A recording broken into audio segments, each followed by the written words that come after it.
Hello जी, नमस्कार दोस्तों। स्वागत है आपका जोगटा अकेडमी के ऑफिशियल यूट्यूब चैनल पे।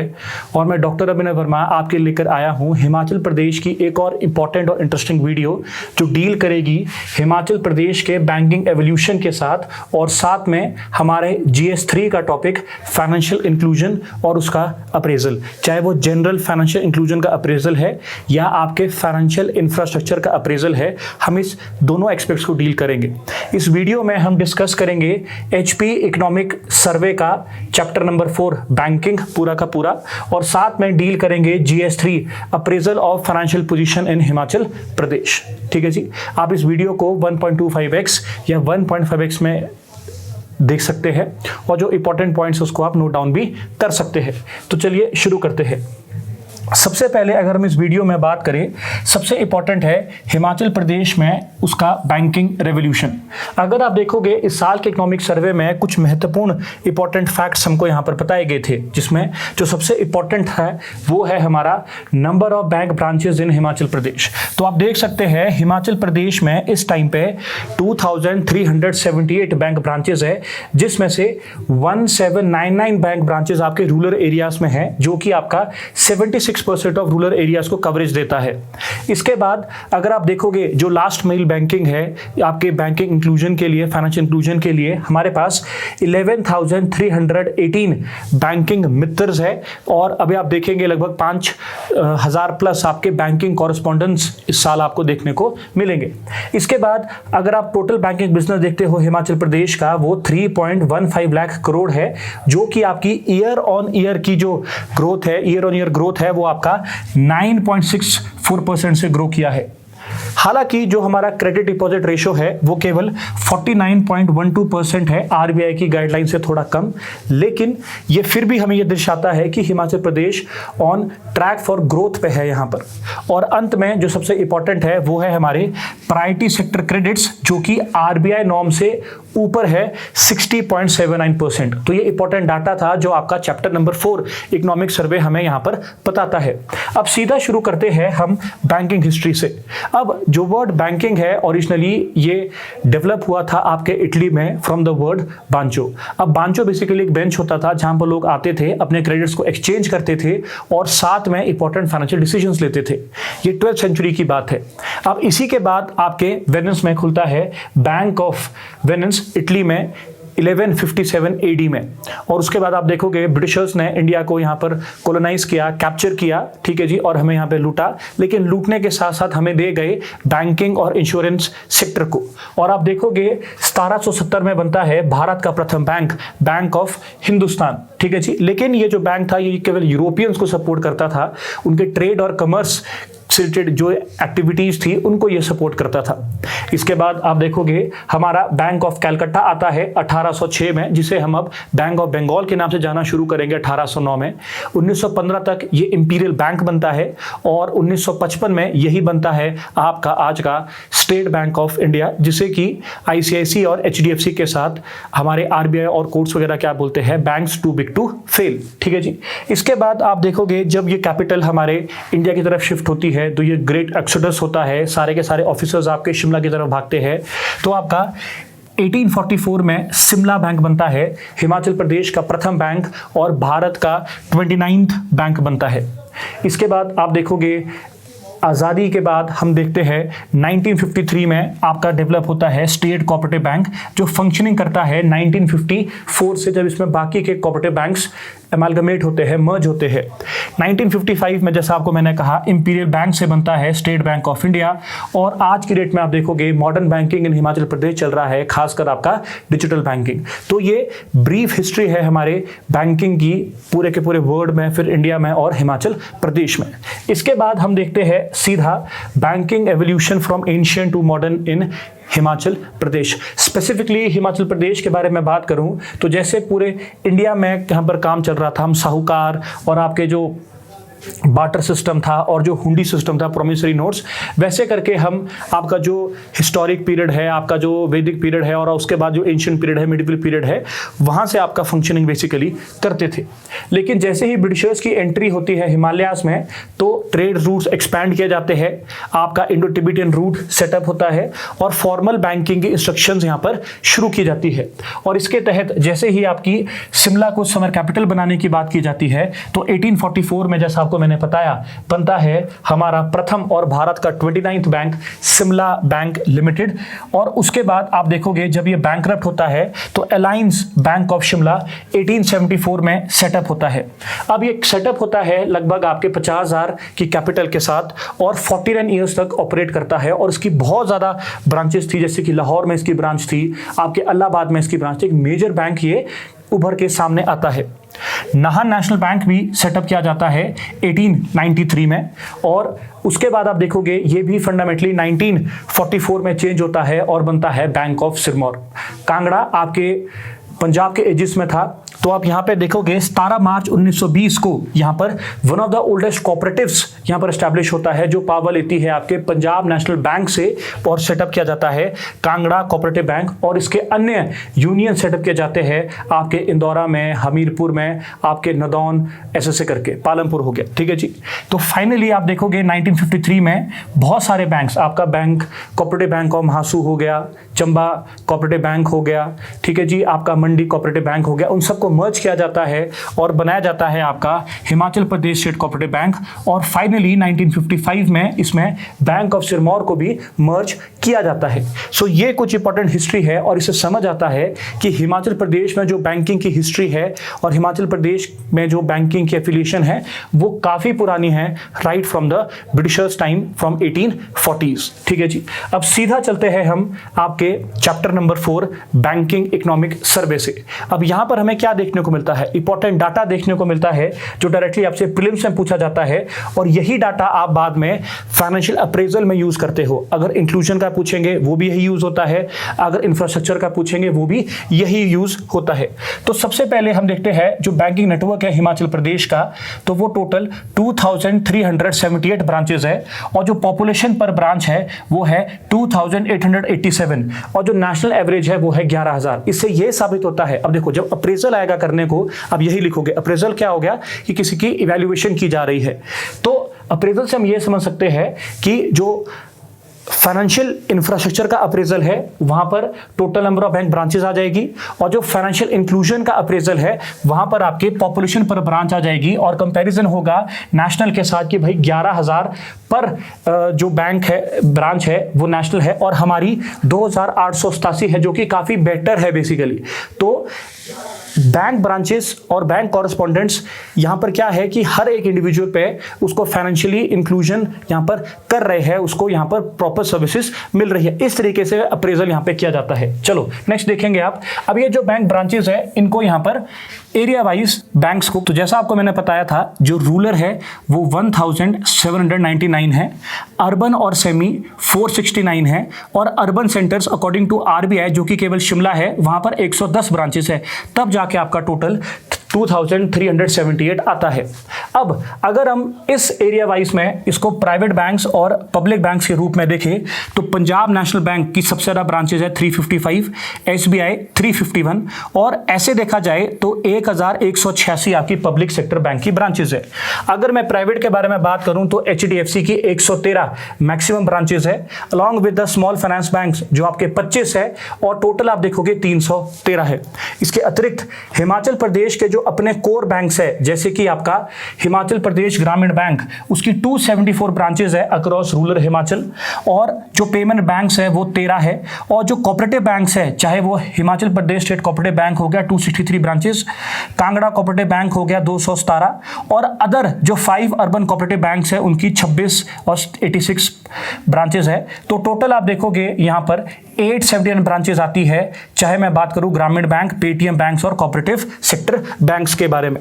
तो ये एक इंपॉर्टेंट डाटा है, यही आपका फाइनेंशियल इंफ्रास्ट्रक्चर का अप्रेजल भी आता है बेसिकली। इसके साथ साथ जो एटीएम्स है वो 1993 है, और रिसेंटली अगर आप देखोगे अक्टूबर 2024 से 25 सितंबर तक 26 न्यू बैंक ब्रांचेस यहां पर ओपन की गई है, जो कि स्टेप है टुवर्ड्स फाइनेंशियल इंक्लूजन। ठीक है जी। अब नेक्स्ट अगर आप देखोगे की हाइलाइट्स में, ये जो इंक्लूजन है ये इंपॉर्टेंट क्यों है, क्योंकि हिमाचल प्रदेश एक रूरल सेटअप में है, बेस्ड है, तो 76% जो ब्रांचेस है वो आपके रूरल एरियाज में आपको देखने को मिलती है। और साथ में 11,318 बैंकिंग मित्रास यहाँ पे डिप्लॉयड है, जहां पर अभी भी बैंकिंग की सुविधा लोगों तक नहीं पहुंच पा रही है। ये सब आपका अप्रेजल का एक्सपेक्ट मिलता है।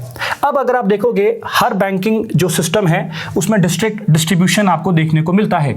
तो हाईएस्ट नंबर ऑफ ब्रांचेस आपको कांगड़ा में देखने को मिलती है 437, और लोएस्ट ब्रांचेस आपको लाहौल स्पीति में देखने को मिलती है 26। ये भी आपका अप्रेजल का पार्ट बनेगा। फिर यहीं से वे फॉरवर्ड बनेगा कि जैसे डिफिकल्ट टेरियंस है, किन्नौर हो गया, पांगी हो गया, डोडरा का बार हो गया, लाहौल स्पीति हो गया, वहां पर हमारे को मोर मोबाइल बैंकिंग यूनिट्स डिप्लॉय करने हैं, बैंकिंग मित्रस को डिप्लॉय करना है, या बैंकिंग कॉरेस्पॉन्डेंट्स को डिप्लॉय करना है। बेसिकली यही आपके अप्रेजल में यूज होता है बेसिकली। ठीक है, चलिए जी।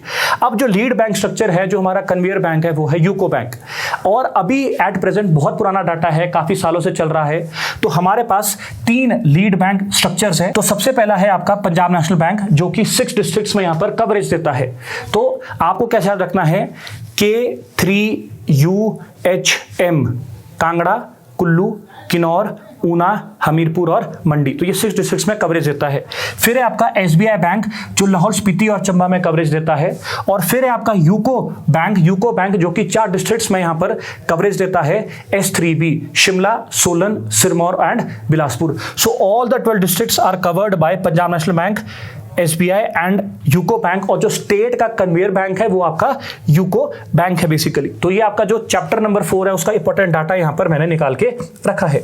इसके बाद हम बात करेंगे हिमाचल प्रदेश के प्रमुख 4 बैंक्स के बारे में। सबसे पहले शुरुआत करते हैं हिमाचल प्रदेश का apex bank, core banking system से जुड़ा हुआ Himachal Pradesh state cooperative bank, जिसका गठन आपका 15 मार्च 1954 में हुआ था और रजिस्टर किया गया था इसको अगस्त 1953 में, जब Mahasu central cooperative bank, Mandi central cooperative bank, Chamba central cooperative bank को अमेलगमेट किया गया था और बनाया गया था Himachal Pradesh state cooperative bank. इसका हेडक्वार्टर्स आपके शिमला में है, मॉल। और अगर आप देखेंगे इसका डुअल रोल यहां पे रहता है, apex cooperative bank of Himachal Pradesh तो है ही है, साथ में district cooperative bank and central financing agency को भी ये यहां पर रेगुलेट करता है, उसकी तरह यहां पर काम करता है। एट प्रेजेंट इस बैंक की 263 ब्रांचेस है, 24 एक्सटेंशन काउंटर्स है और 94% ब्रांचेस इसकी जो है आपके रूरल एरियाज में है और काफी फैला हुआ इसका नेटवर्क आपको देखने को मिलता है। हालांकि ये बैंक केवल 6 डिस्ट्रिक्ट्स में यहां पर आपको ऑपरेट करते हुए देखने को मिलेगा। तो एक है आपका बिलासपुर, चंबा, किन्नौर, मंडी, शिमला एंड सिरमौर। ठीक है जी। और अगर आप देखोगे जैसे हमारी जो आपकी मंडीज वगैरह होती है, चाहे आपके आज़ाद मंडी हो गया, आपके जो दिल्ली आपके परमाणु वर्ग मंडी हो गया, वहां पे भी आपको ये सर्विसेज प्रोवाइड करता है ताकि एग्रीकल्चर, हॉर्टिकल्चर और वेजिटेबल जो प्रोडक्शन जो ग्रोवर्स है उनको ईजी बैंकिंग एक्सेस यहाँ पर मिल सके। ठीक है। अब आपको ये याद कैसे रखना है, आप देख सकते हैं जो हमारे ओल्ड हिमाचल है, ओल्ड हिमाचल की सारी डिस्ट्रिक्ट्स यहाँ पे कवर्ड है, चाहे महासू से आपका किन्नौर एंड शिमला निकल गया, मंडी से आपका मंडी निकल गया, चंबा से आपका चंबा निकल गया, बाकी बिलासपुर हो गया एंड और फिर 1955 में जब इसमें बैंक ऑफ सिरमौर मर्ज होता है तो अब ये सिरमौर को भी यहां पर क्या करेगा, एड करता है, अपनी सर्विसेज यहां पे प्रोवाइड करता है। रिसेंटली इस बैंक ने अपनी हिम पैसा मोबाइल ऐप को भी यहां पे लॉन्च किया है, जो कि सिक्योर और यूजर फ्रेंडली एक्सपीरियंस प्रोवाइड करता है, बैंकिंग फाइनेंशियल इंक्लूजन यहां पे प्रोवाइड करता है हिमाचल प्रदेश के लोगों के लिए, चाहे बिल पेमेंट्स है, चाहे फंड ट्रांसफर्स है, या आपकी जो digital anywhere any time banking services है उसको यहां पर हेल्प करता है। ये आपका सबसे कोर यहां पर बैंक है। इसके बाद हमारे 2 कोऑपरेटिव बैंक्स है, एक है आपका कांगड़ा सेंट्रल कोऑपरेटिव बैंक जो 17 मार्च 1920 में फंक्शन करना शुरू हुआ था, और अगला है आपका जोगिंद्रा सेंट्रल कोऑपरेटिव बैंक जो 20 अगस्त 1924 को यहां पर काम करना शुरू हुआ था सोलन में। अगर मैं बात करूं कांगड़ा सेंट्रल कोऑपरेटिव बैंक के बारे में, so taking it's power from the Punjab national bank, यहां की जो लोग थे उन्होंने कोऑपरेटिव्स बनाए, यूनियंस बनाए, और आप देखोगे फिर आप में इंदौरा बैंकिंग यूनियन सेटअप होता है, पालमपुर बैंकिंग यूनियन सेटअप होता है और नदौन बैंकिंग यूनियन सेटअप होता है। एंड फाइनली जनवरी 1956 में ये जो कांगड़ा सेंट्रल कोऑपरेटिव बैंक है, इसमें इंदौरा को यहां पे मर्ज किया जाता है, बेसिकली सेकंड ब्रांच, और पालमपुर आपकी थर्ड ब्रांच बनती है और नदौन आपकी फोर्थ ब्रांच बनती है 1957-58 में। इस बैंक को 24 अगस्त 2009 को best bank in all India for quality management के लिए भी अवार्ड दिया गया था। हालांकि आज की डेट में इस बैंक में काफी दिक्कत चल रही है, चाहे वो बैड लोन्स की है या थोड़े बहुत आप देखोगे इश्यूज यहां पे चल रहे हैं। तो ये बैंक इंपॉर्टेंट बैंक है आपके न्यू हिमाचल में, जो कि अपनी फैसिलिटीज को यहां पे प्रोवाइड करता है। एट प्रेजेंट इसकी 217 ब्रांचेस है जो डील करती है उस टाइम के हमारे न्यू हिमाचल के साथ, जिसमें आपको हमीरपुर, कांगड़ा, कुल्लू, लाहौल स्पीति, ऊना यहां पर देखने को मिलता है। इसके विपरीत आप देखोगे जो हमारा जोगिंद्रा सेंट्रल कोऑपरेटिव बैंक है, जो कि 20 अगस्त 1924 स्टैब्लिश हुआ था, हेडक्वार्टर्ड इन सोलन। इसकी 35 प्लस ब्रांचेस है और रिसेंटली इसने भी अपनी एक ऐप जोगिंद्रा करके लॉन्च की है, जो कि आगे फाइनेंशियल इंक्लूजन को और डिजिटल बैंकिंग को यहां पर प्रमोट करती है। अब आते हैं हिमाचल प्रदेश के सबसे प्रमुख और सबसे विकासशील बैंक की तरफ, जो है हिमाचल प्रदेश ग्रामीण बैंक। अब हिमाचल प्रदेश ग्रामीण बैंक का गठन आपका 15 फरवरी 2013 को आपको देखने को मिला था, जब दो इंपॉर्टेंट बैंक्स यहां पे मर्ज हुए थे। अब एक बैंक जो ऑलरेडी ऑपरेट कर रहा था वो था चंबा में, और चंबा में इस बैंक का नाम था पर्वतीय ग्रामीण बैंक, जिसे बेसिकली आपका SBI यहां पर सपोर्ट कर रहा था।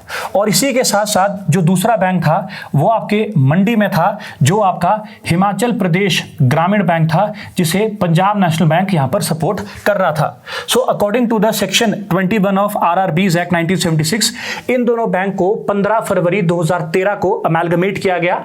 आपका पर्वतीय ग्रामीण बैंक चंबा और हिमाचल प्रदेश ग्रामीण बैंक, हिमाचल ग्रामीण बैंक मंडी, इन दोनों को अमेलगमेट किया गया। और फिर आपके सामने आता है 15 फरवरी 2013 को हिमाचल प्रदेश ग्रामीण बैंक।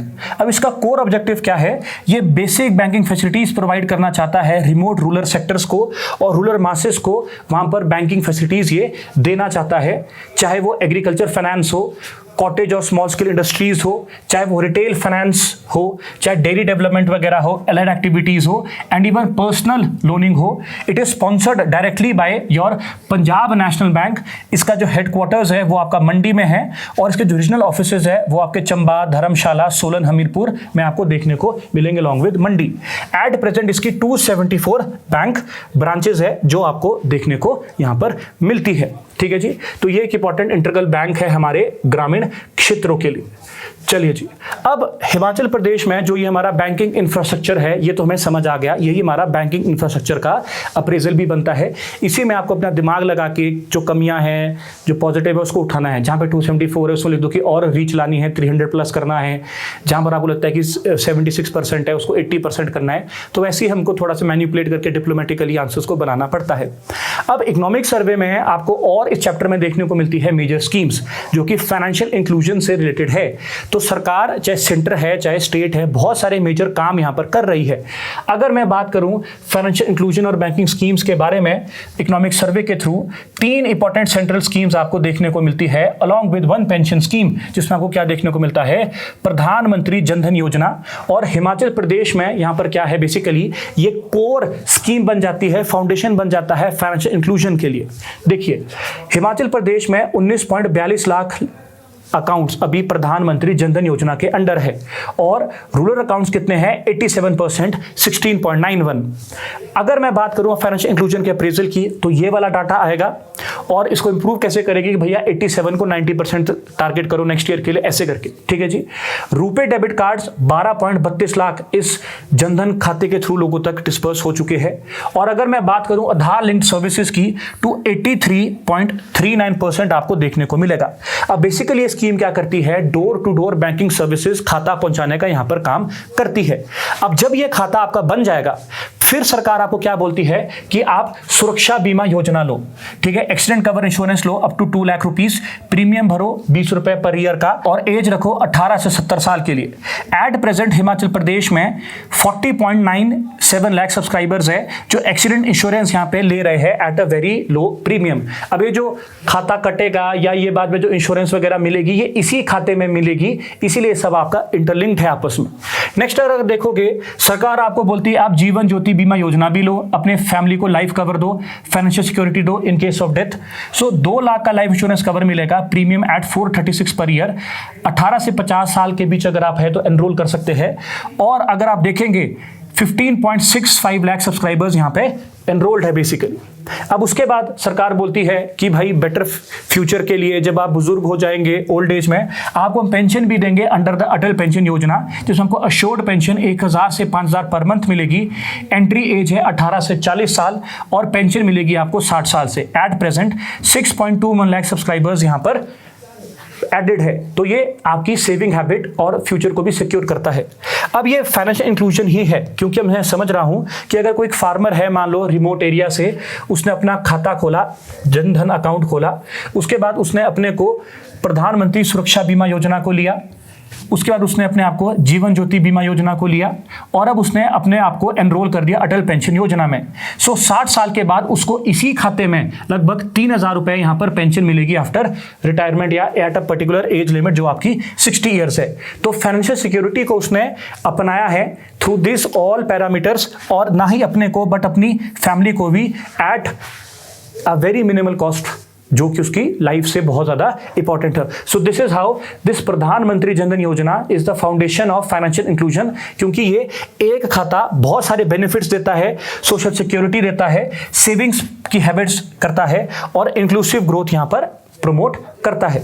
चलिए जी, नेक्स्ट अगर आप देखेंगे, नेक्स्ट इंपॉर्टेंट है कुछ इंपॉर्टेंट स्कीम्स एंटरप्रेन्योरशिप और फाइनेंशियल लिटरेसी रिलेटेड इनिशिएटिव सरकार यहां पे प्रमोट करती है, जैसे कि प्रधानमंत्री मुद्रा योजना, जिसमें कि अप टू 10 लाख का लोन दिया जाता है नॉन फार्म माइक्रो एंटरप्राइजेस के लिए, मैन्युफैक्चरिंग सेक्टर, सर्विस सेक्टर और ट्रेडिंग सेक्टर के लिए। अब हिमाचल प्रदेश में सितंबर 2025 तक आप देखेंगे 1331 करोड़ के फ्रेश लोन्स डिस्पर्स किए गए, 41,899 न्यू एंटरप्रेन्योर्स ने यहां पर लोन लिया। और अगर आप देखोगे टोटल जब से ये मुद्रा योजना शुरू हुई है 1,68,764 बेनिफिशियरीज आपको देखने को मिलेंगे और लगभग 4,136 करोड़ के लोन इस स्कीम के अंदर यहां पर निकले हैं।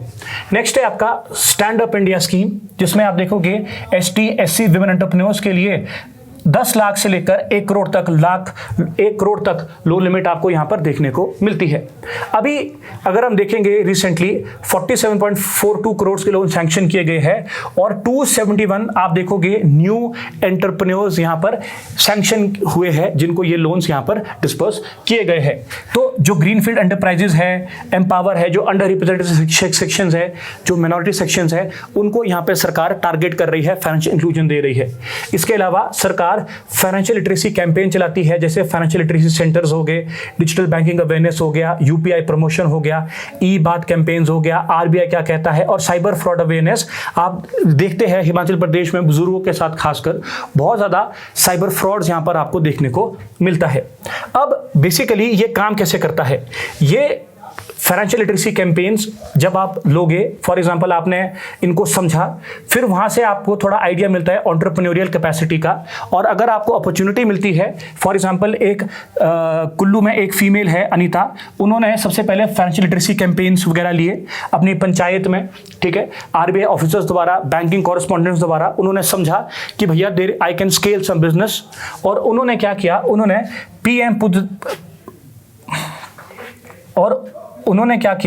उन्होंने पीएम मुद्रा योजना के थ्रू अपना लोन लिया और उस लोन से कुछ वुलन निटिंग यूनिट की मशीनरी परचेज की कुल्लू में और अपना वहां पर काम सेटअप कर दिया।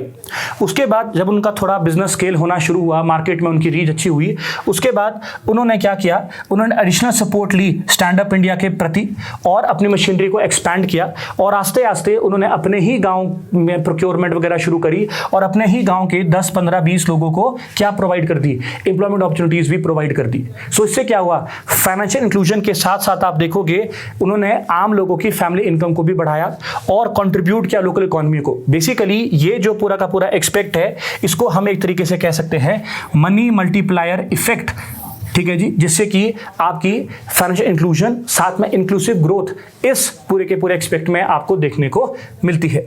चलिए जी नेक्स्ट। अब इसके अलावा कुछ और बैंकिंग इनिशिएटिव्स है, स्कीम्स है हिमाचल प्रदेश की जो उसमें मेंशन्ड है। जैसे बैंकिंग मित्रास ऑलरेडी कर दिया है 11,318, जो कि banking at village level door step banking यहाँ पे प्रोवाइड करते हैं। इसके अलावा डिजिटल बैंकिंग प्रमोशन आप देखोगे यूपीआई, ई बात, आरबीआई क्या कहता है, कैश फ्लो, कैशलेस इकोनॉमी। फिर आप देखोगे फाइनेंशियल लिटरेसी सेंटर्स जो पंचायतों के थ्रू लग रहे हैं, internet banking, ATM banking, UPI banking कैसे करनी है, कैसे साइबर फ्रॉड से बचना है। इसके बाद आपका प्रायोरिटी सेक्टर लेंडिंग 60.79% है, एग्रीकल्चर, एमएसएमई, एजुकेशन, विमेन हो गया, रिन्यूएबल एनर्जीज वगैरह हो गया। Credit for growth, credit for all इसका बेसिकली कोर मंत्र है। फिर क्रेडिट फ्लो आपका रूरल इकोनॉमी में यहाँ पे रहता है, बैंक क्रेडिट देता है फार्मर्स को, इनपुट इरिगेशन अच्छा होता है, हायर प्रोडक्शन होती है, हायर इनकम होती है और इकोनॉमिक ग्रोथ होती है बेसिकली। इसके अलावा inclusive banking in remote area जैसे डोडरा कबार, बरमौर, पांगी, फार फ्लंग एरियाज को यहाँ पर जीतना है, वहाँ पर आपको फाइनेंशियल इंक्लूजन को पहुँचाना है और लोगों को बैंकिंग और फॉर्मल बैंकिंग के साथ यहाँ पर कनेक्ट करना है। तो ये एक इंपॉर्टेंट एक्सपेक्ट है जो हमारे को यहाँ पर देखने को मिलता है। इसके बाद आता है one of the most important banks of India जो कि डायरेक्टली किसको, फाइनेंशियल इंस्टीट्यूशंस को एड करता है rather than not lending to the farmers, और कोशिश करता है कि जो फाइनेंशियल इंस्टीट्यूशंस है रूरल इंडिया के या रूरल हिमाचल के, ये अफोर्डेबल क्रेडिट प्रोवाइड कर सके एवरी विलेज इन हिमाचल प्रदेश और एवरी पीपल इन हिमाचल प्रदेश को। मैं बात कर रहा हूँ national bank for agriculture and rural development NABARD के बारे में, जो कि 12 जुलाई 1982 को शिवरमन कमेटी के द्वारा सेटअप किया गया था, हेडक्वार्टर्ड इन मुंबई, और हिमाचल प्रदेश में रीजनल ऑफिस आपको देखने को मिलता है शिमला में। अब इसका फोकस क्या है, agriculture rural development, strengthening rural financial institutions, promoting inclusive rural growth and sustainable livelihood infrastructure को यहां पर डेवलप करने में ये असिस्ट करता है, क्रेडिट प्रोवाइड कर रहा है, आपके फंड्स प्रोवाइड करता है आपके rural Himachal Pradesh, rural India को। अब इसका रोल क्या है बेसिकली, जैसे स्ट्रेंथनिंग एग्रीकल्चर क्रेडिट, ठीक है जी, supports cooperatives and RRBs, promotes rural infrastructure, encourages horticulture and allied activities, improves rural livelihood and bridges the gap जो रूरल बैंक्स है और रूरल बैंकिंग सिस्टम है और लोगों के बीच ये ब्रिज खत्म करने में हेल्प करता है। ठीक है जी। अब इसने हिमाचल प्रदेश में बहुत सारे मेजर फंड्स चलाए हैं, बहुत सारी मेजर स्कीम्स और प्रोग्राम चलाए हैं, वो भी इकोनॉमिक सर्वे के चैप्टर 4 में मेंशन्ड है, मेंस में क्वेश्चन आए हैं, जैसे दूध गंगा योजना वगैरह हो गया, उसको हम देख लेते हैं 2 स्लाइड्स के अंदर। तो सबसे पहला है RIDF rural infrastructure development fund 1995-96, जिसके तहत हिमाचल प्रदेश में NABARD rural roads, bridges, minor irrigation, drinking water, rural connectivity को यहाँ पर फंड प्रोवाइड करता है। फॉर एग्जाम्पल आप देखोगे जो कांगड़ा के दंगवार में 1.5 LLPD का मिल्क प्रोसेसिंग प्लांट बन रहा है, उसके लिए ये फंड कर रहा है। अगर आप देखोगे जो 80 आपके EV चार्जिंग स्टेशन है 11 डिस्ट्रिक्ट्स में, उसके लिए फंड कर रहा है। अगर आप देखोगे 50 रूरल रोड्स, उसके लिए फंड कर रहा है। इसके अलावा अगर आप देखेंगे हमारे 5 रूरल ब्रिजेस वगैरह हो गए, और माता बगलामुखी का आपका क्या हो गया, रोपवे हो गया, उसके लिए भी इसने यहाँ पर फंड किया था। तो रूरल इंफ्रास्ट्रक्चर में RIDF के थ्रू नाबार्ड डायरेक्ट हमको फंड दे रहा है, और जब से ये इसकी इंसेप्शन हुई है ना, जब से इसकी इंसेप्शन हुई है अभी तक 12,875.91 करोड़ के फंड्स ये RIDF के थ्रू हिमाचल प्रदेश के रूरल इंफ्रास्ट्रक्चर के लिए दे चुका है। तो ये इंपॉर्टेंट एक्सपेक्ट है।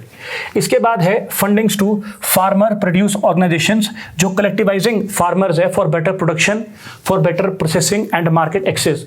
तो हिमाचल प्रदेश में 125 FPOs प्रमोटेड है, और इनको नाबार्ड ने 10.89 करोड़ 12 की 12 डिस्ट्रिक्ट्स में यहाँ पर फंड्स एलोकेट किया है। अब इससे हुआ क्या है, ये FPOs क्या करती है, बेटर प्राइसेस फॉर फार्मर्स यहाँ पे लाती है, reduced input costs, access to markets and increased income and livelihood आपको हिमाचल प्रदेश में फार्मर कोऑपरेटिव ऑर्गेनाइजेशंस के थ्रू या FPOs के थ्रू देखने को मिलता है। ठीक है जी। अब उसके बाद है watershed and springshed development, जो कि वाटर अवेलेबिलिटी, सॉइल कंजर्वेशन और आपका जो इकोलॉजिकल एस्पेक्ट्स है उसको यहाँ पर प्रोवाइड करता है। एट प्रेजेंट आप देखोगे 38 प्रोजेक्ट्स है 10 डिस्ट्रिक्ट्स में, 237 विलेजेस कवर्ड है, और 78,000 प्लस बेनिफिशियरीज आपको इसके तहत आपको देखने को मिलेगा। ज़्यादा पानी होगा, बेटर सिंचाई होगी, मोर क्रॉप प्रोडक्टिविटी होगी, और क्या होगा आपका बेटर लाइव स्टॉक सपोर्ट होगा। तो आपका जो फार्मर होगा वो खुशहाल होगा और आपका रूरल हिमाचल भी प्रॉस्पर करेगा, बेसिकली ये कंसेप्ट है। नेक्स्ट इंपॉर्टेंट है tribal development fund, that is वादी प्रोग्राम। अब स्पीति किन्नौर के जो ऑर्चर्ड्स वगैरह है, चाहे वो डील करते हैं आपके किन्नू, लेमन, एप्पल, वॉलनट, पियर वगैरह के साथ, वाइल्ड एप्रिकॉट के साथ, उन्हें हम वादी के नाम से जानते हैं। उसके लिए आप देखोगे 12 प्रोजेक्ट नाबार्ड के थ्रू सैंक्शन हुए हैं, 18.33 करोड़, और 3,355 ट्राइबल फैमिलीज को यहाँ पर बेनिफिट मिला है। 2,355 एकड़ का जो वादी ऑर्चर्ड्स है इसमें कवर्ड है बेसिकली। तो ट्राइबल इनकम को एनहांस करता है और लाइवलीहुड अपॉर्चुनिटीज को भी यहाँ पर ये प्रमोट करता है।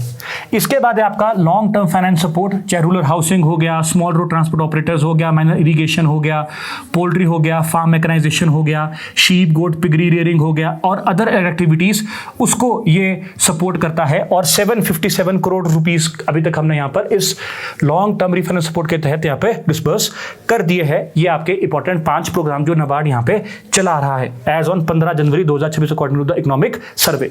इसके अतिरिक्त यहाँ पर आप देखोगे इंपॉर्टेंट फंड है farm sector promotion fund, FSPF, जिसमें आप देखोगे एग्रीकल्चर और एलाइड एक्टिविटीज को नाबार्ड इस फंड के थ्रू फाइनेंशियल सपोर्ट देता है ताकि जो प्रोडक्टिव इन्वेस्टमेंट है वो इंक्रीज हो सके। जैसे आप इसमें शीप गोट्स वगैरह या आपके हाई यील्ड वैरायटी सीड्स है या मशीन्स है, उसको आप यहाँ पे प्रोक्योर कर सके। तो 31 प्रोजेक्ट सपोर्टेड है, 16,087 फार्मर्स यहाँ पर अभी तक इनको बेनिफिट मिल गया है इस फार्म सेक्टर प्रमोशन फंड के तहत। ठीक है जी। इसके बाद है वेयर हाउस इंफ्रास्ट्रक्चर फंड, जिसमें आप देखोगे मॉडर्न स्टोरेज इंफ्रास्ट्रक्चर को यहाँ पे डेवलप किया जा रहा है ताकि जो पोस्ट हार्वेस्ट लॉसेज है वो कम हो सके, ताकि जो आपने की क्रॉप अब बन चुकी है, फल फ्रूट बन चुके हैं, सब्जियां बन चुकी है, वो खराब ना हो ड्यू टू अगर मार्केट में प्राइस अच्छा नहीं है। अब इसके तहत आप देखोगे modernisation and upgradation of cold stores and to C stores, controlled atmosphere stores के प्रति हमने जाना है from cold stores.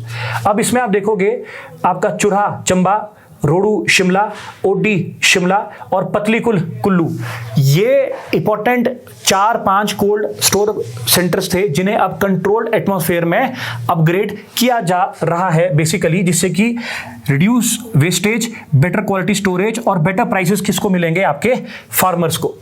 Next fund है आपका फूड प्रोसेसिंग फंड, जिसमें आप देखोगे वैल्यू एडिशन प्रोवाइड करनी है, फूड प्रोसेसिंग एंटरप्राइजेस को सेटअप करना है रूरल एरियाज में, जिसमें कि 2000 करोड़ का कॉर्पस आपको देखने को मिलेगा। तो फूड पार्क्स वगैरह सेटअप करने हैं। नेक्स्ट है आपका transformation of PACS as multi service centre, तो आपके जो पैक्स है उनको आपको मल्टी सर्विस सेंटर्स यहाँ पे बनाना है। तो लगभग 35,000 है ये। ठीक है जी। इसमें आपको credit services, input supply mechanism, आपको मैनेजमेंट, आपको marketing linkage, agri service, insurance सब प्रोवाइड करता है बेसिकली।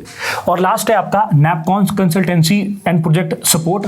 अब NABARD apart from providing funds, management और कंसल्टेंसी सर्विसेज भी प्रोवाइड करता है, चाहे वो प्रोजेक्ट मैनेजमेंट है, चाहे टेक्निकल सर्विसेज है, चाहे रिसर्च है, स्टडीज है, इंपैक्ट असेसमेंट है और सपोर्ट है, चाहे सेंट्रली स्पॉन्सर्ड स्कीम्स के लिए। जैसे आपका जो इंटीग्रेटेड कोल्ड चेन प्रोजेक्ट है प्राला और खड़ा पत्थर मंडी का, उसके लिए, या आप देखोगे जो third party survey for toilets है HAVN के साथ, उनके लिए भी ये मैनेजमेंट और कंसल्टेंसी सर्विसेज यहाँ पे प्रोवाइड करता है, या थर्ड पार्टी सर्विस वगैरह होगी।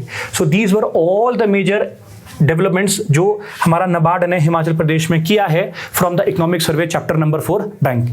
अब हम आते हैं जनरल मेंस के टॉपिक की तरफ कि हिमाचल प्रदेश ने अभी तक क्या क्या किया है काई के लिए टुवर्ड्स फाइनेंशियल इंक्लूजन के लिए। अब हिमाचल प्रदेश ने बहुत कुछ किया है। समअप कैसे किया है मैंने? समअप किया है मैंने डायरेक्ट संपूर्ण से। तो ये जो एक्रोनिम है इसको याद रखिए। तो ये आपका फाइनेंशियल इंक्लूजन का फ्रेमवर्क है। तो H से क्या हो गया? S से हो गया savings and banking access, A से हो गया Aadhaar and digital infrastructure, M से हो गया MSME and livelihood promotion, P से हो गया payment and debt ecosystem DBT ecosystem, O से हो गया इंश्योरेंस फॉर ऑल, O से हो गया old age security and pensions, R से हो गया rural credit and infrastructure support, N से हो गया नारी शक्ति एंड SHG ग्रुप एम्पावरमेंट और A से हो गया अवेयरनेस लिटरेसी। तो ये संपूर्ण है जो इंपॉर्टेंट है हिमाचल प्रदेश ने हमको किया है। अब इसके अंदर आपने जो जो डाटा पड़ा है वो हम डालेंगे। जैसे सेविंग्स एंड बैंकिंग एक्सेस, तो इसमें आप लिखोगे कि फाइनेंशियल इंक्लूजन यहाँ पे लाने के लिए हमने प्रधानमंत्री जनधन योजना स्कीम लाई। अब उसमें बैंकिंग लाइब्रेरी पंचायत है, बैंकिंग मित्रास है और लगभग 23.29 लाख जनधन खाते हमने यहाँ पर स्टैब्लिश कर दिए हैं। बस एग्जांपल के साथ पॉइंट खत्म। फिर नेक्स्ट है ए, आधार एंड डिजिटल इंफ्रास्ट्रक्चर। तो हमने अब लिखा कि भैया हिमाचल प्रदेश में आधार एनेबल्ड सर्विसेज है, और हमने लिखा कि 100% आधार कवरेज है हिमाचल प्रदेश में, ई-KYC, भारत नेट वगैरह यहाँ पे चल रहा है। फिर हमने लिखा MSME और लाइवलीहुड प्रोडक्शन। इसमें हमने लिखा कि सरकार मुद्रा लोन्स और आपका SAG, bank linkage, startup Himachal Pradesh वगैरह लेके आई है। और हम लिखेंगे कि 2.40 सेल्फ हेल्प ग्रुप्स लिंक्ड है किसके साथ, हमारे हिमाचल प्रदेश के बैंकिंग नेटवर्क के साथ। फिर है पेमेंट एंड DBT इकोसिस्टम। हमने क्या लिखा कि हिमाचल प्रदेश में खाते बनने की वजह से डायरेक्ट बेनिफिट ट्रांसफर्स आए हैं, और रिसेंटली हमने 14,977 करोड़ की यूपीआई पेमेंट्स यहाँ पर की है। बेनिफिट्स ज़्यादा सीधे बंदे के खाते में ही यहाँ पर आपको देखने को मिलते हैं। फिर हमें इंश्योरेंस फॉर ऑल, सेम 95% जो हाउस होल्ड्स है वो इंश्योरेंस कवरेज में हिमाचल प्रदेश के, ये इंपॉर्टेंट डाटा है। फिर old age security and pension, Atal pension योजना के बारे में लिखेंगे। दिव्यांग एंड सीनियर सपोर्ट लिखेंगे कि भैया लगभग आपके 18.6 लाख लोग यहाँ पर आपके सब्सक्राइबर्स है, और इस साल आपके 6 लाख के आसपास थे। फिर रूरल क्रेडिट सपोर्ट, जिसमें आप कोऑपरेटिव्स, KCC एक्सपेंशन वगैरह लिखेंगे। फिर नारी शक्ति में आप women SAG, financing, skill entrepreneurship लिखेंगे। अवेयरनेस में आप ई-बात कैंपेन्स, RBI क्या कहता है वगैरह लिखेंगे। तो ये आपका क्या बनेगा, बेसिकली जो सरकार ने क्या क्या किया है संपूर्ण में। अब इससे क्या हो रहा है, सबको फाइनेंशियल सर्विसेज मिल रही है, हायर सेविंग्स और फाइनेंशियल सिक्योरिटी डेवलप हो रही है, क्रेडिट एक्सेस सबको मिल रहा है, लाइवलीहुड इंप्रूव हो रही है, एंटरप्रेन्योरशिप और एम्प्लॉयमेंट जनरेट होगी, सोशल सिक्योरिटी और रेजिलियंस बनेगा, और फाइनली रिड्यूस पॉवर्टी और ओरिजिनल बैलेंस बनेगा, जिससे कि विकसित हिमाचल 2047 इंक्लूसिव, सस्टेनेबल और कैसा होगा, रेजिलिएंट हिमाचल आपको बनने को देखने को मिलेगा। और अंत में आप क्या करेंगे, जो आपके सस्टेनेबल डेवलपमेंट गोल्स है, जैसे sustainable development goal 1 no poverty, उसके बाद 3 good health and well being, फिर 5 gender equality, decent work economic growth, फिर आपका SDG 10 रिड्यूस इनइक्वालिटीज, और 13 क्लाइमेट एक्शन है ना, रेजिलिएंट क्रॉप्स वगैरह, इन सब को इंक्लूड कर दोगे कि हिमाचल प्रदेश इन सब के लिए ये संपूर्ण लेके आया है, ताकि हम विकसित हिमाचल 2047 अचीव कर सके। तो अभी जब ऐसे क्वेश्चंस आते हैं कंटेम्प्रेरी, आपको SDGs और विकसित हिमाचल, विकसित भारत वगैरह को ऐड करना मैंडेटरी हो जाता है, ताकि एक अंडरस्टैंडिंग डेवलप हो और आप एग्जामिनर भी उसको समझ सके। अब नेक्स्ट है आपका फाइनेंशियल अप्रेजल और फाइनेंशियल इंफ्रास्ट्रक्चर अप्रेजल। तो जो भी हमने पढ़ा था उसको आप यहाँ पर देख सकते हैं, और जो भी इंफ्रास्ट्रक्चर हमने पढ़े थे वो भी हम देख सकते हैं। जैसे बैंकिंग नेटवर्क, तो आप बोलोगे कि भैया 2378 बैंक ब्रांचेज है, कांगड़ा में सबसे ज़्यादा है 470 प्लस, लेकिन लाहौल स्पीति में कम है, तो हमें ज़रूरत है कि हम यहाँ पर बढ़ा सके। तो ऐसे करके आपको पॉइंट्स को मैन्युपुलेट करना है डिप्लोमेटिकली। फिर है बिजनेस कॉरेस्पॉन्डेंट्स, तो 5579 बिजनेस कॉरेस्पॉन्डेंट्स है, और इसको इंक्रीज करेंगे, टारगेट करेंगे 6000 प्लस या 6500 प्लस। फिर आपका डिजिटल इंफ्रास्ट्रक्चर कि भारत नेट ऑल पंचायत में है, 4G आपके 99% विलेजेस में है, 5G रोल आउट करना शुरू हो गया है। कोशिश ये रहेगी कि जो 4G नेट है उसको पूरा 100% कर दे और जल्द से जल्द 5G को लेके आ जाए। फिर आपका डिजिटल पेमेंट इकोसिस्टम, इसमें हम लिखेंगे कि और लोगों को जोड़ेंगे बैंकिंग मित्रास के साथ, डिजिटल बैंकिंग के साथ, ठीक है जी। फिर आपका इंश्योरेंस इंफ्रास्ट्रक्चर, हम इसमें लिखेंगे कि हमको बैंकिंग के साथ साथ इंश्योरेंस इंफ्रास्ट्रक्चर भी प्रोवाइड करना है। इंश्योरेंस अभी 95% हाउस होल्ड में है, टारगेट करेंगे इसको 100 करने की with in 5 years, with in 3 years, with in 10 years, ठीक है जी। फिर आपका डिजिटल पब्लिक इंफ्रास्ट्रक्चर, आधार, ONDC, डिजी लॉकर, ट्रांसपेरेंसी, इसके बारे में हम अवेयरनेस करेंगे, ये भी हमारा है। फिर आपका पोस्टल पेमेंट बैंक सिस्टम है, 1350 पोस्ट ऑफिस वगैरह है, इंडियन पोस्ट पेमेंट बैंक है, IIPB, और इंस्टीट्यूशनल सपोर्ट्स भी है। तो यही आपका बेसिकली आंसर बनता है अप्रेजल का। और उसी तरीके से आप देखोगे CD ratio, gross NPA 4.76%, total bank branches, bank outlet, digital payment, यही सब आपका अप्रेजल बनता है। तो चैप्टर नंबर 4 को अच्छे से पढ़ के हमको यहाँ पर जाना होता है। तरीका आपको मैंने बता दिया कैसे हमको यहाँ पर करना है। अब लास्ट आता है, इतना सब करने के बाद भी कुछ ना कुछ कमी हमेशा रह जाती है 19-20 की, चाहे 1% की। तो हिमाचल प्रदेश में क्या चैलेंजेस है और क्या उसका सोल्यूशन है, ये हम लास्ट में करेंगे। और ये जो बेसिकली एक्रोनिम है ये है ब्रिज। तो B से है banking and credit gap, R से है remote terrain and regional imbalance, I से है infrastructure and digital divide, D से है disaster and climate risks, G से है governance and financial literacy gap और ई से है एंटरप्राइज इनफॉर्मेलिटी। तो ये सारे हमारे चैलेंजेस है। जैसे कि क्रेडिट गैप है, सोल्यूशन क्या है कि हमको प्रोडक्टिव लेंडिंग इंक्रीज करनी है to MSMEs, horticulture, tourism clusters वगैरह, और क्रेडिट मॉनिटरिंग को स्ट्रेंथन करना है और इंप्रूव करना है अपना क्रेडिट डिपॉजिट रेशियो जो कि 49 से 60 की तरफ हमको ले जाना है, जो कि 60% बिलो बेंचमार्क है। और हमें इंप्रूव करना है लोकल क्रेडिट एब्जॉर्प्शन भी इंप्रूव करना है। और हमें क्या करना है, जो आपके प्रायोरिटी सेक्टर्स है उनको ज़्यादा फोकस करना है, 60% है उसको 65% लेके जाना है। फिर आपका remote terrain and regional imbalance, इसके लिए हम क्या कर सकते हैं, इसके लिए मोबाइल बैंकिंग यूनिट्स को एस्टैब्लिश कर सकते हैं, बैंकिंग कॉरेस्पॉन्डेंस और बैंकिंग मित्रास को एक्सपैंड कर सकते हैं, सैटेलाइट इंटरनेट, रिमोट ई-KYC, डिजिटल बैंकिंग कॉरिडोर्स यहाँ पे सेटअप कर सकते हैं। एग्जाम्पल, लाहौल स्पीति में केवल 26 ब्रांचेज है, उतनी ही कम आपके किन्नौर में है, तो वहाँ पर आप कॉरिडोर्स सेटअप कर सकते हो और वहाँ पर आप डिजिटल बैंकिंग के मोबाइल यूनिट्स वगैरह भी सेटअप कर सकते हो। ये इसका सोल्यूशन निकल जाएगा। फिर नेक्स्ट चैलेंज है इंफ्रास्ट्रक्चर एंड डिजिटल डिवाइड। इसमें आप स्ट्रेंथन करोगे 4G, 5G और भारत नेट को, एक्सपैंड करोगे एटीएम्स। अब जहां नहीं एटीएम्स लग सकते वहां पर आप सेटअप करोगे माइक्रो एटीएम नेटवर्क, और जहां पर माइक्रो एटीएम नेटवर्क नहीं सेटअप कर सकते वहां पर आप बैंकिंग मित्रास के थ्रू ये कैश विड्रॉल, कैश डिपॉजिट की फैसिलिटी यहां पर लोगों को प्रोवाइड करोगे, यूपीआई प्रमोट करोगे और आपका low cost digital services provide करोगे। नेटवर्क इश्यूज एक चैलेंज है, तो नेटवर्क इश्यूज को हम सैटेलाइट बैंकिंग वगैरह की तरफ यहां पे जा सकते हैं। ठीक है जी।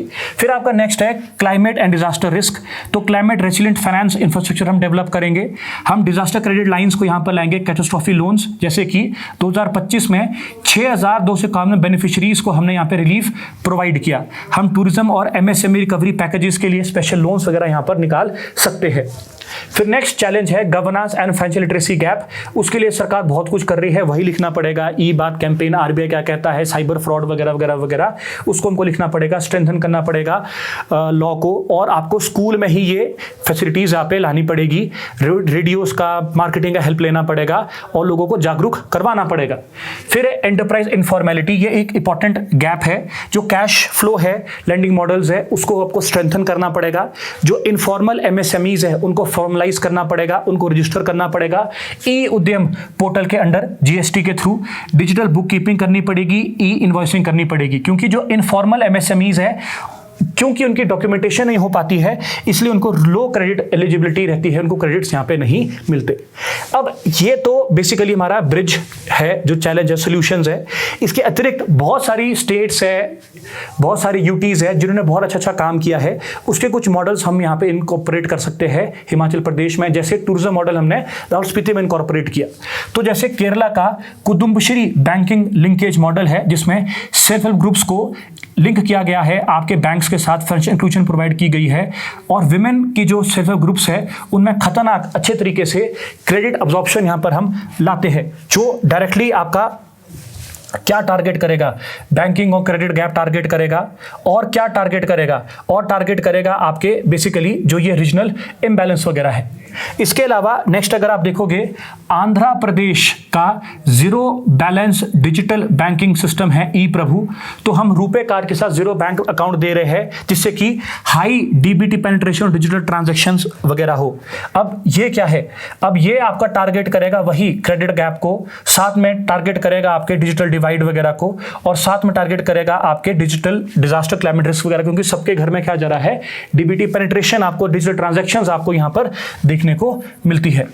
अब इसके नेक्स्ट आपको जो देखने को मिलता है वो है कर्नाटका का ग्राम कन्नड़ा डिजिटल सेवा केंद्र, जो हमारे ये सीएससीज है। इसमें आपको इंटीग्रेटेड बैंकिंग सिस्टम्स देने पड़ेंगे, जहां पे बैंकिंग, पेमेंट, इंश्योरेंस, गवर्नमेंट की स्कीम्स वगैरह के बारे में लोगों को पता लग सके।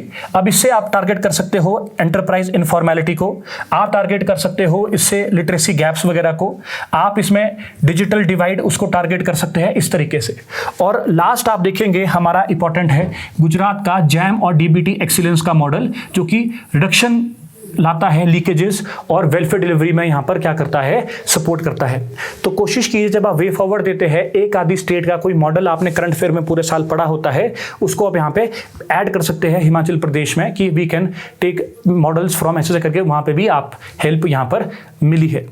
ठीक है जी, तो ये कुछ इंपॉर्टेंट एस्पेक्ट्स थे इस पूरे के पूरे टॉपिक से। So this is it. ठीक है जी, this was the full chapter Himachal Pradesh का बैंकिंग एवोल्यूशन और उसके साथ साथ हिमाचल प्रदेश का क्या इंक्लूजन, फाइनेंशियल इंक्लूजन। ठीक है जी, thank you so much and उम्मीद करता हूं आपको इकोनॉमिक सर्वे का चैप्टर नंबर 4 और हमारे GS 3 का अप्रेजल ऑफ फाइनेंशियल इंस्टीट्यूशंस और फाइनेंशियल इंफ्रास्ट्रक्चर समझ आ गया हो। आप कमेंट कीजिए आपको नेक्स्ट वीडियो किस टॉपिक पे चाहिए। तब तक थैंक यू सो मच।